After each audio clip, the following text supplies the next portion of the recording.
This day in Philly sports history is proud to be a part of the Clashing Conferences Sports Fan Network, where passionate fans make powerful content. Check out theclashingconferences.com and join the squad today.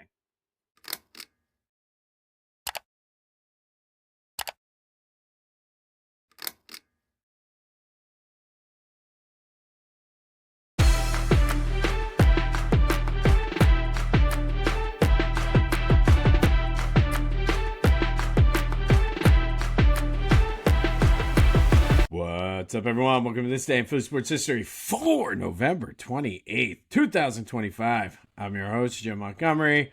Welcome to a feel-good game day Black Friday edition of the podcast. Hope everyone had a great Thanksgiving. We usually don't have game day editions on this podcast, but we're going to have back-to-back game day weeks of this. So looking forward to that. The good news from the Eagles was, as of this morning, I saw multiple reports that Devontae Smith will in fact play, which is huge for this team. Also, maybe just as huge, Gibson is not playing, which can't fumble if you don't play. Pretty smart there on his part. But looking forward to this game, Black Friday, 3 p.m., and in light of everything that happened yesterday, this was a must-win game to begin with. But even more so now that, especially with that Lions-Packers games, watching that game, I need to see the Eagles cannot win this game the way they've been winning a lot of games, because both of those teams looked, the Lions looked but the Packers looked pretty good. And then, of course, the Cowboys game. I hate to admit it. I think that's a combination of the Chiefs just not being very good. But I will give the Cowboys some props. They look pretty good. And if the Eagles don't win this game, the prevailing thought process has been that the division is locked up. But I don't know, man. They need to win this game to keep that cushion, because the Cowboys looked absolutely outstanding. Did they get a little bit of help from the refs? Sure. But as we've talked about all season, this has been the NFL. This is the NFL. The refs are going to play a role in the game, so you need to be that much better, that much crisper, and that much sharper. If you want more of an in-depth breakdown, check out the Brotherly Birds breakdown before you tune into the game. Kyle and I break it down for you, give our picks and our three keys. But to give you a little appetizer, so to speak, my three keys of the game are pretty simple. You need to play smart and disciplined. That game the other day against Dallas was not Eagle football, especially under Nick Sirianni. Can't have 14 penalties. Cannot do it. And that the fact of the matter is, the penalties they had were not even like holding or pass interferences or things like that. They were just straight up mental, false start, illegal motions, things that you just can't have. So they got to play smart and disciplined.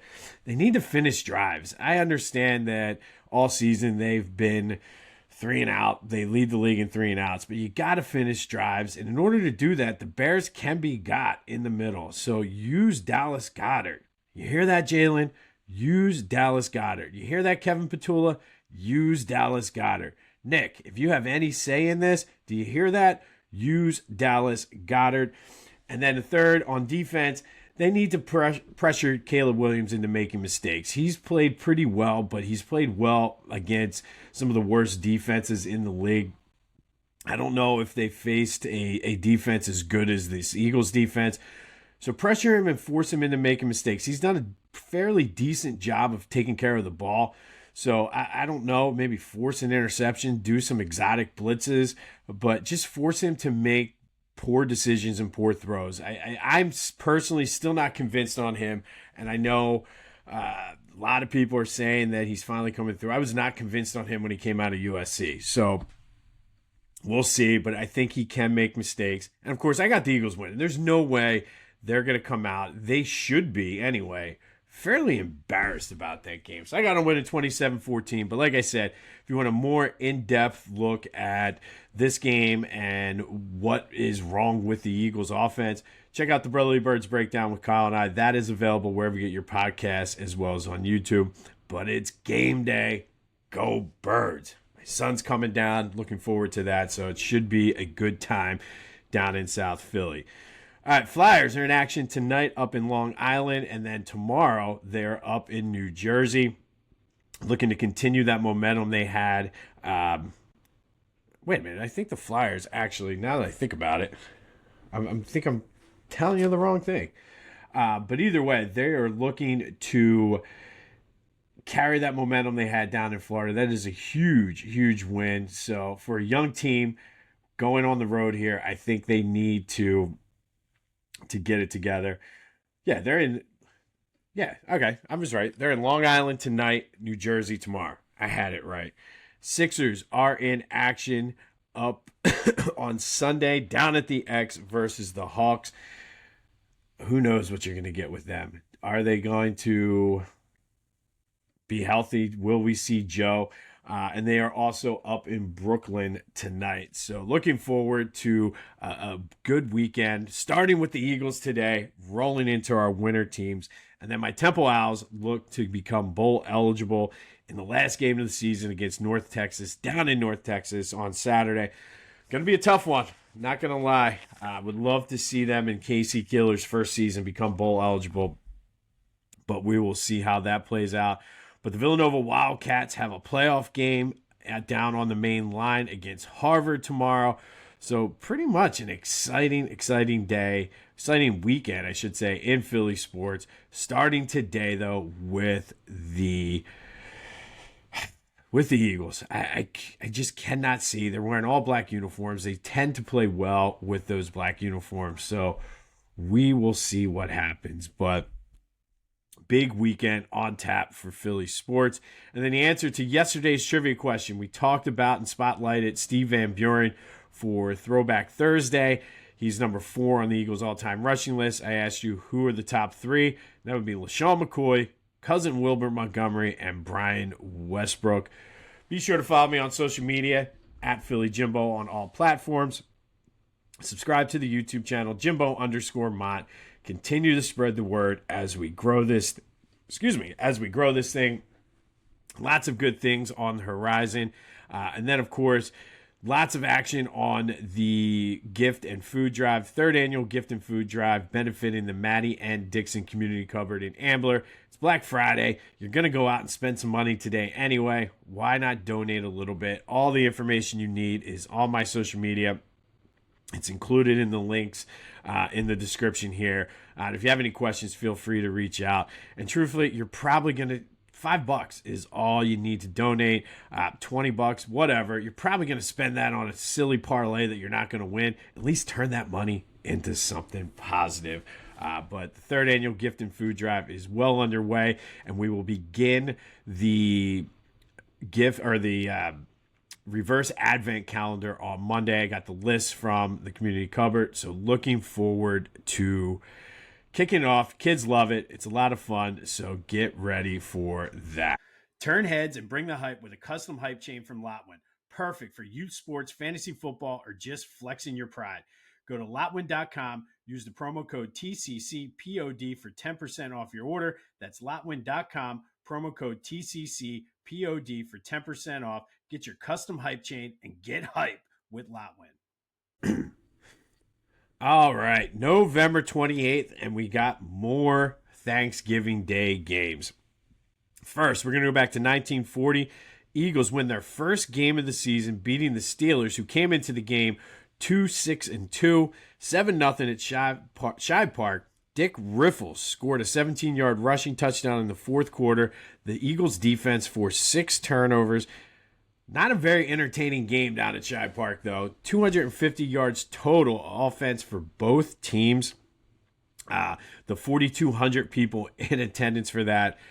Kind of a boring game. But the Eagles do win their first game of the season, 7-0 on Thanksgiving over the Steelers this day in 1940. And then fast forward to 1968. And their Eagles were playing on Thanksgiving again. This time they traveled to Detroit to take on the Lions at Tiger Stadium. Eagles win 12-0 for their first win of the year. Now that's key. We'll get back into that in a minute. Sam Baker scored all the points with 4 field goals. Eagles forced 4 turnovers to move to 1-11 on the season. Even with the win, though, they were still on track for the number 1 pick in the draft, which was the O.J. Simpson sweepstakes. The Bills, after this week, were 1-11-1, so the Eagles still had a slight track. All they had to do was not win. And then, of course, we all know what happened. The following week, they did beat the Saints, which we'll get into that next week. But that was the infamous Snowballs at Santa game because the team or the fans were pissed off that they lost out on OJ. But the Eagles in 1940 and 1968 win their first game of the season on Thanksgiving. 1940 was 7-0 against the Steelers. 1968 was 12-0 against the Lions. And I think, by quick math off the top of my head, that means the Eagles have 3 shutouts on Thanksgiving because in Bounty Bowl they shut out the Cowboys down in Dallas. So I'd have to look it up. I don't know because the Lions and Cowboys play all the time, but that has to be some sort of record for Thanksgiving, 3 shutouts. But I don't know. 1968 was not a good win out in Detroit for the Eagles. It's time for Fridays with AI, where we ask AI to rewrite Philly sports history. Every Friday only on This Day in Philly Sports History. That's right. It is Friday. Doesn't matter if it's Black Friday. Doesn't matter if it's game day. Doesn't matter if it's Thanksgiving weekend. AI always shows up on Friday. Brought to you, as always, by Philly Goat. Go to phillygoat.com. Use the promo code Jim Montgomery to take 10% off of your order. Never too early to start your holiday shopping, and they got you covered with everything you need. So go to phillygoat.com and check out what they have. And today we've been talking over the past few weeks a lot about Randall Cunningham and just how he revolutionized the game. And in my opinion, on that alone, numbers are borderline, but just the fact that he revolutionized the game, he should be in the Pro Football Hall of Fame. So I asked AI, and it always wonders, what would Randall do if he played in today's NFL? So I asked AI to create an alternate reality where Randall Cunningham was fast forwarded 30 years and played in today's NFL.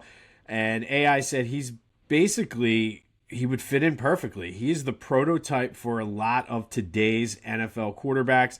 He has Lamar's acceleration, although Lamar didn't quite have it all last night. Josh Allen's arm, Patrick Mahomes' escapability, Jalen Hurts' physicality, and just an excellent. He was tall, he was lanky, he was fast. And I think one thing that people tend to forget about Randall, he had a cannon for an arm, an absolute cannon. So he was basically 30 years ahead of his time.